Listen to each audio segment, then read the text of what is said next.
Thank you for joining me. Today, we're in Matthew, chapter 18.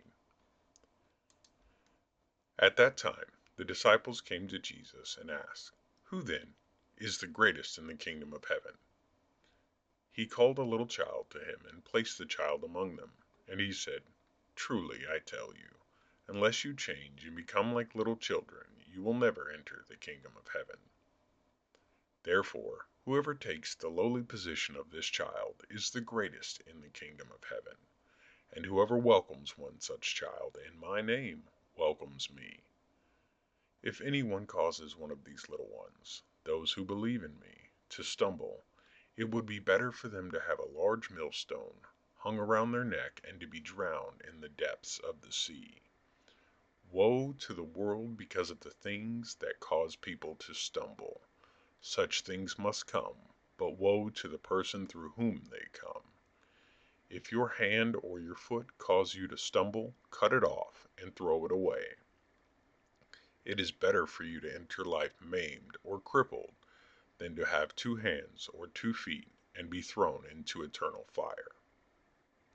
And if your eye causes you to stumble, gouge it out and throw it away. It is better for you to enter life with 1 eye than to have 2 eyes and be thrown into the fire of hell. See that you do not despise one of these little ones, for I tell you that their angels in heaven always see the face of my Father in heaven. What do you think? If a man owns 100 sheep and one of them wanders away, will he not leave the 99 on the hills and go to look for the one that wandered off? And if he finds it, truly I tell you, he is happier about that one sheep than about the 99 that did not wander off. In the same way, your Father in heaven is not willing that any of these little ones should perish. If your brother or sister sins, go and point out their fault, just between the two of you. If they listen to you, you have won them over. But if they will not listen, take 1 or 2 others along, so that every matter may be established by the testimony of 2 or 3 witnesses. If they still refuse to listen, tell it to the church. And if they refuse to listen even to the church, treat them as you would a pagan or a tax collector. Truly I tell you, whatever you bind on earth will be bound in heaven, and whatever you loose on earth will be loosed in heaven. Again, truly I tell you, that if 2 of you on earth agree about anything they ask for, it will be done for them by my Father in heaven. For where 2 or 3 gather in my name, there am I with them. Then Peter came to Jesus and asked, Lord, how many times shall I forgive my brother or sister who sins against me? Up to 7 times? Jesus answered, I tell you, not 7 times, but 77 times.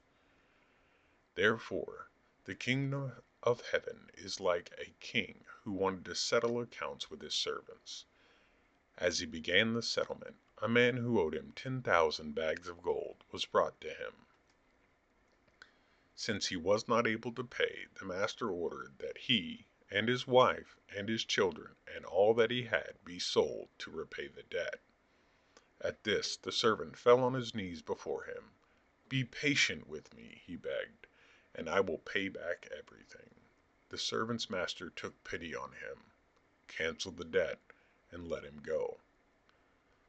But when that servant went out, he found one of his fellow servants who owed him 100 silver coins. He grabbed him and began to choke him. Pay back what you owe me, he demanded. His fellow servant fell to his knees and begged him, Be patient with me, and I will pay it back. But he refused. Instead, he went off and had the man thrown into prison until he could pay the debt. When the other servants saw what had happened, they were outraged and went and told their master everything that had happened. Then the master called the servant in. You wicked servant, he said. I canceled all that debt of yours because you begged me to. Shouldn't you have had mercy on your fellow servant just as I had on you? In anger, his master handed him over to the jailers to be tortured until he should pay back all he owed.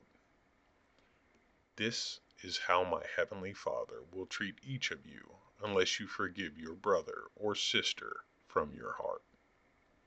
I pray that you had a wonderful day, that you're finding peace, and that you're trying to be a bright spot and a joy in the days of others. Be kind, be loving, be generous. God bless.